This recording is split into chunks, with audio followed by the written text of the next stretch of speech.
Tales from the wild. Stories from the heart. A journey into the mind and soul of fired-up business professionals where they share their vision for the future. And hear from a different non-profit organization every month as they create awareness of their goals and their needs. Dive into a world of untamed passion as we join our host, Shireen Buerta, for this month's episode of Friends from Wild Places. Wow, what a journey. What a journey. First of all, Damien, thank you so much just for, being your authentic self and sharing, who you are and, how we come to be with you today here in 2025. But I mean, the many facets of you are just so enlightening and inspiring, I will say. A couple of things that you touched on that really just resonated is I think so many of us over the years think that if we get a new whatever, fill in the blank, new home, new car, new job, new person, but yet we are still taking ourselves to that whatever that may be. And sometime you find yourself literally across the world with the same issues that you started with on the other side of the world. So and I think that's so true for our listeners because everyone can relate to that, right? They may not have had, quite the journey, or maybe some people have. Shireen has known me for quite a few years now. I always like to say, we can always look to the left and see somebody worse off than us in any situation, emotional, finances, anything. And then you could always look to the right and see somebody, more in whatever that capacity may be. But we all are on our own journey. So I think the message is to, when you come into your own light, as you had shared the quote, and to really, embrace what that is and share that journey and give that hope to other people that are out there that may not know what to do. I mean, we all know where we've come from, right? I mean, that's a fact. But I mean, trying to identify and address, okay, what do we do now? And for you, the consistent theme that I heard from you sharing your story was that little voice. That little voice never left you. So that part of you was your guiding light throughout your whole journey. And it seems that still is your voice today. It is, but what had happened 6 years ago is that inner voice had become, it had taken over. It had basically become it's my worst enemy in a way that said that, okay, we're going to drink, we're going to self-abuse ourselves, we're going to mistreat my wife, we're going to talk, we become the worst version of myself. And I used to tell that inner voice, but no, I can't do that. And then the inner voice would say to me, but Damien, hey, let me remind you where I took you from. And you have that. And of course, people today feel uncomfortable because, oh, this sounds a bit crazy. But a lot of people have that inner head noise, that battle.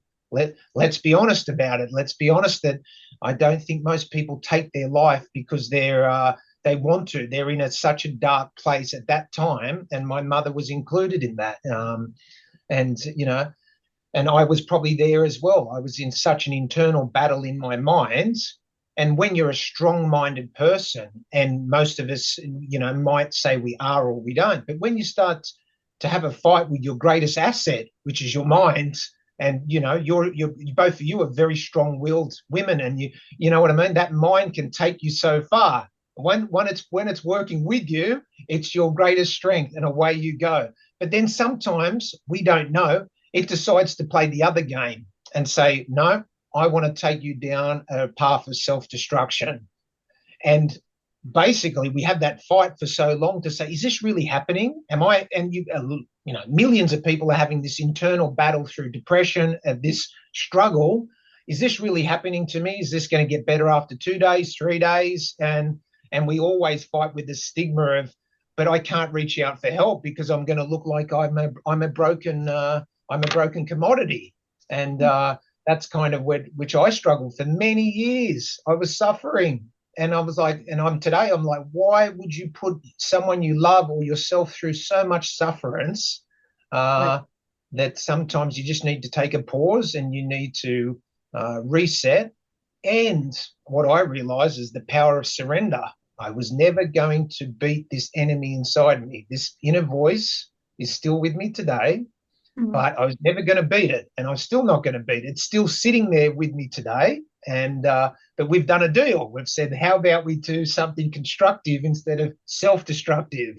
And this is what I said, the inner craziness with everybody. You know, so many people have got that talent.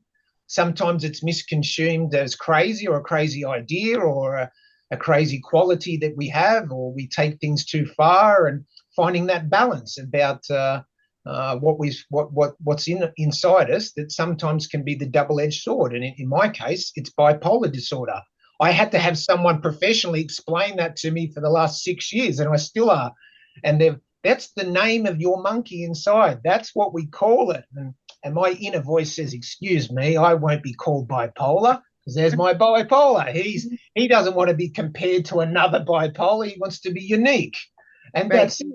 And now I realize this sounds crazy for a lot of people, but I try to do this in a way now where I can communicate to young people.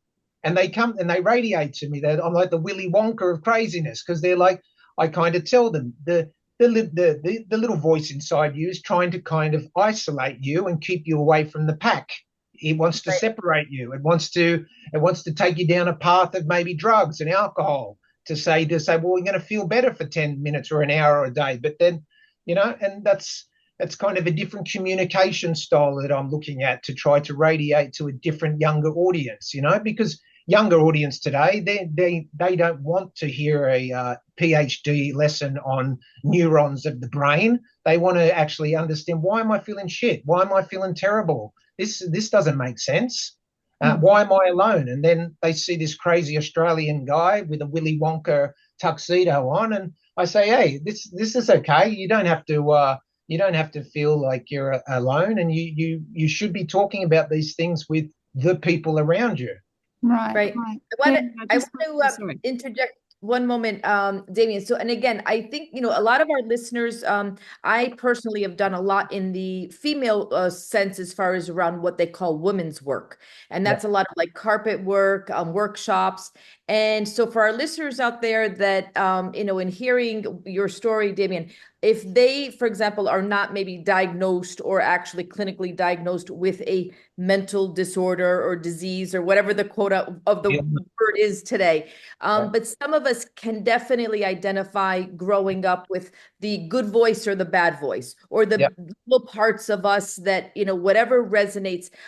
You know, I teach mortuary science at Miami-Dade College, and I see my students the first week of class, everybody is so enthused. They want to be here. They share their why, they share their what, they share what they're doing. And then about 4 weeks in, some of them the voice of one of the voices is too loud, and it's like, we can't do this right now. And that takes over. So the spectrum of the voices can be from very minute to major in all different facets. And sometimes it's the younger self, right? The child, sometimes it's the teenager, and sometimes it's just the good versus the evil, you know, as far as, you know, kind of directing us. So I appreciate you highlighting, you know, your story as far as the extreme part of what you personally have and experienced. Right. Yeah, absolutely. And again, I thank you for giving me that space to talk about it, because, you know, for a lot of people, this is terribly uncomfortable. And, you know, people, what voices? What? And we can go around and around and pretend that doesn't happen. But let's be honest.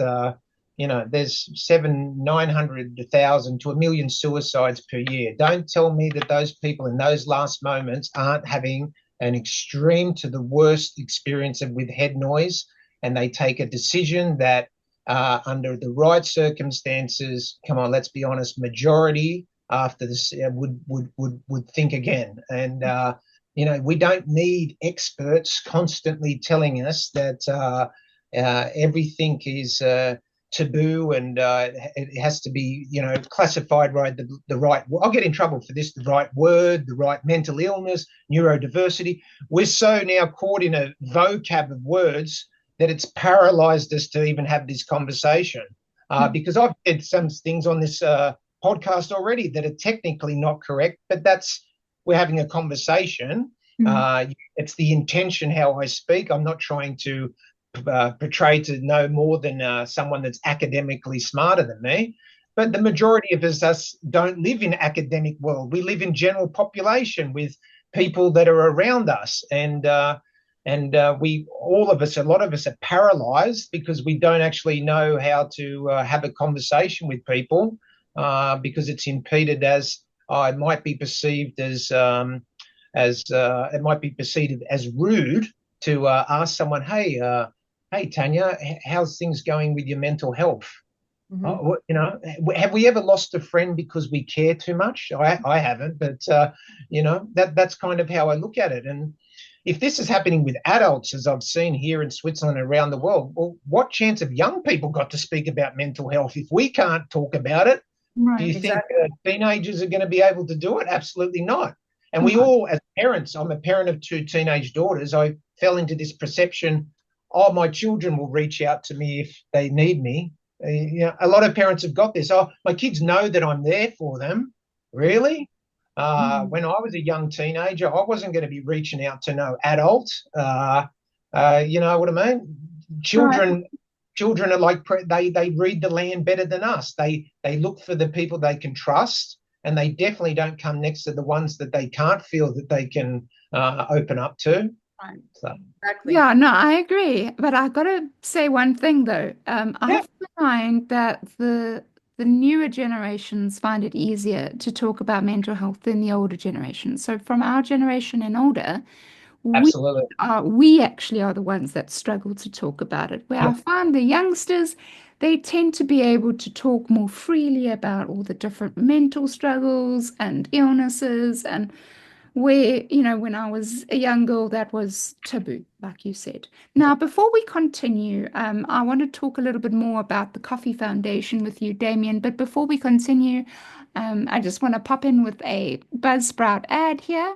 So, Friends from Wild Places is a place to share stories from other business owners and professionals like Damien, a safe space to show support for other business owners and entrepreneurs all over the world. We feature non-profits like the Coffee Foundation every month to try and make a difference and give a helpline to someone in need. Now, do you have a message you want to share with the world, or maybe you just think it'll be fun to have your own talk show? Podcasting is an easy, inexpensive, and fun way to expand your reach online. To start your own podcast, please follow the link in the show notes. This lets Buzzsprout know that we sent you, and it helps support the show. Remember, the team at Buzzsprout is passionate about helping you succeed. Now, Damien, you spoke about an intervention. You also spoke about how you were diagnosed with bipolar, and how you got into alcohol as your drug of choice. When you speak about intervention, what was your intervention when finally you realized, oh my gosh, there is a need here that needs to be filled in Switzerland, and I want to fill that need? When did that happen? The intervention for a lot of silly men like me comes from pain. Us men, we're pussycats in many aspects. We can't, and I'm my wife calls me the biggest pussy. I had the man flu the other day, a few coughs, and my wife, she's like, get over it. And I said, oh, I'm dying. I've got the man flu. For me, pain, physical pain and emotional pain is something that I'm like a horse that gets whipped. If I have that pain, and I react. And 6 years ago, in the height of my addiction, drinking, one afternoon, I felt a little bit of a twitch in the left side of my stomach. And within an hour, I was on my knees praying to God in the emergency ward. I'd had intestinal twitch where all my intestines had started to roll over on each other. And for 6 days, we tried to let those intestines unwrap themselves before we needed to have an intervention. So I didn't realize, a full-blown alcoholic, that the minute I could stop drinking, I was starting to go into detox while I was going through. I'm sure plenty of people have had intestinal surgery. There's something about intestines, they don't like rolling over on each other. And I started expanding, like you would say, like a balloon. And for 6 days, we thought that this would untangle. So I was in the grip of a detox morphine cocktail. And on day 7, the professor came in and said, "We've got to get you into surgery now. This is not working." And signed all the papers. "Please, doc, get me in there, and we're going to do keyhole surgery. It's going to be all good." And so I got in there, kissed the nurses, as you do. I love nurses, and went under the magic gas. And then as soon as I come out, I put my hand in my T-shirt, and I felt the first stitch of 37 straight down the middle. There was no keyhole surgery. The professor came in and said what I saw inside was horrific. I had to take out 15, 16 centimeter intestine. Bowel had to be removed. If I didn't do it, you would have had a full hemorrhage, and that was it.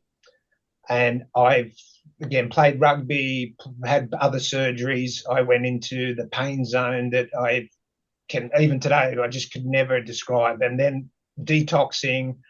Nurses trying to cool me down, trying to say what's going on, and I was hiding my alcohol, of course. I was not telling the poor nurses that are there to try and look after me I'm a full-blown alcoholic, and they're like, "Something else is wrong with you." And I'm like, "Oh, I don't know, maybe it's this." And they're like, "This is bad, but something else is happening to you." And then a beautiful African nurse came at 2 a.m., putting wet towels on me. And again, we got the whole superpowers wrong, superheroes in the world. They're around us everywhere. Nurses, paramedics.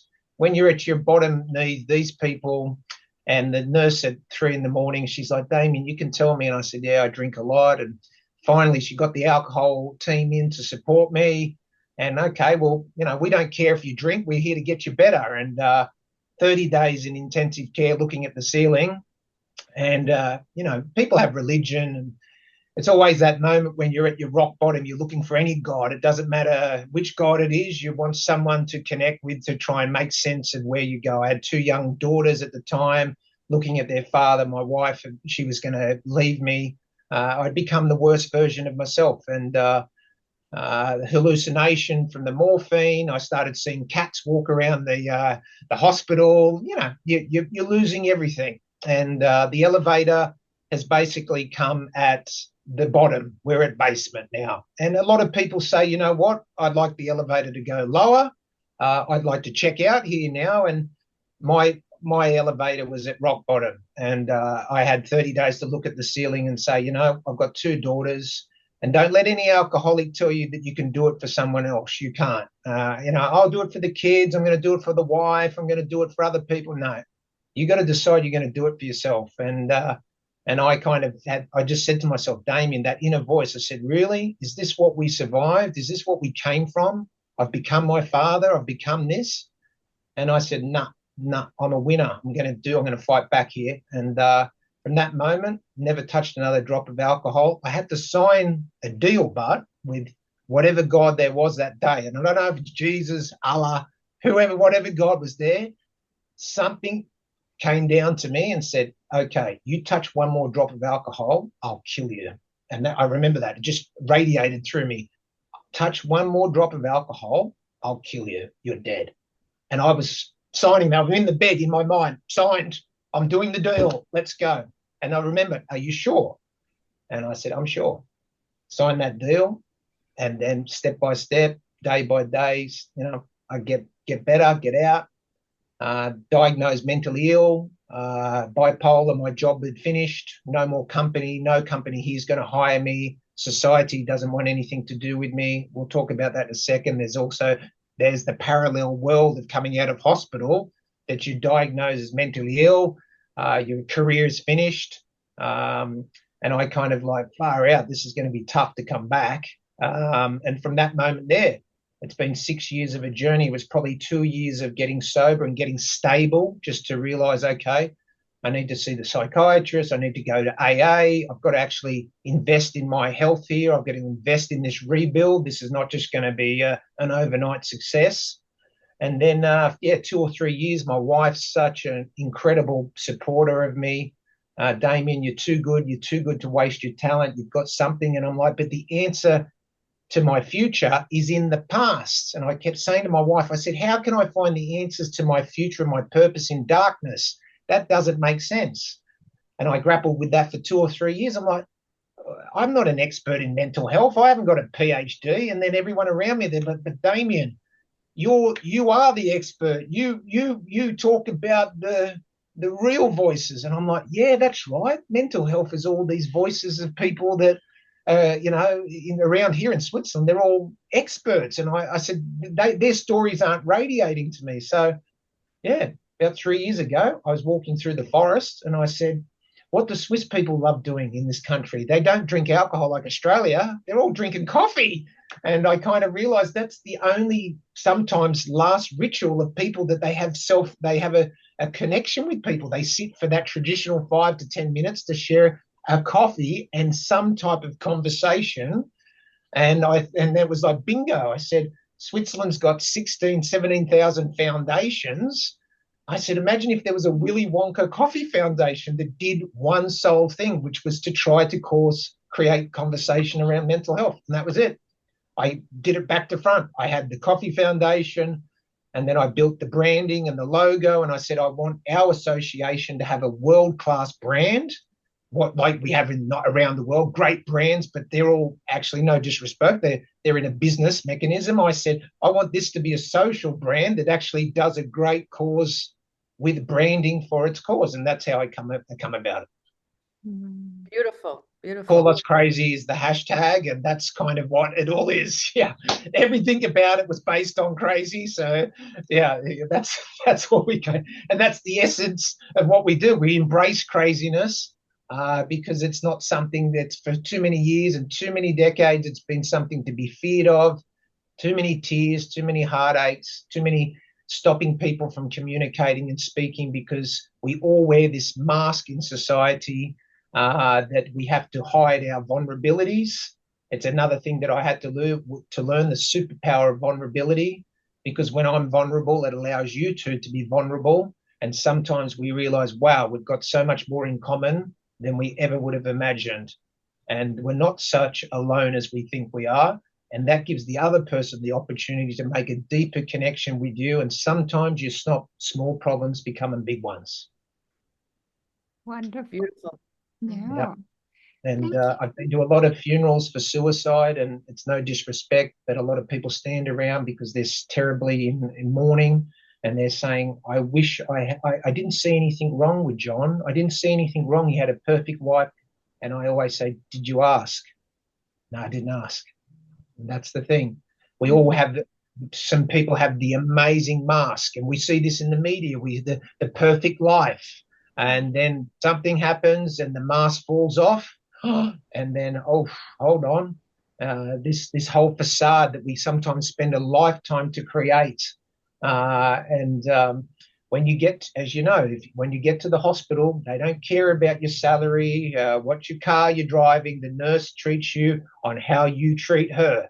And, you know, I get to the hospital and the big smart guy next to me at the last vision, he was wondering why she wasn't coming when he's talking to her with disrespect. And I said, mate, here at the hospital, we're all the same bare bum like when we came out at birth. It's just an amazing way. Hospital death, it recalibrates you to how we came in this world, and that's how we're judged. We're judged on how we treat other people. And when you're at your most vulnerable, you kind of would love to see that people will give you the same compassion that we do for physical health. Tune in next week for part 3 of Friends from Wild Places. You've been listening to Friends from Wild Places with Shireen Bueta. Be sure to subscribe to the podcast from the links to catch every episode and unleash your passion.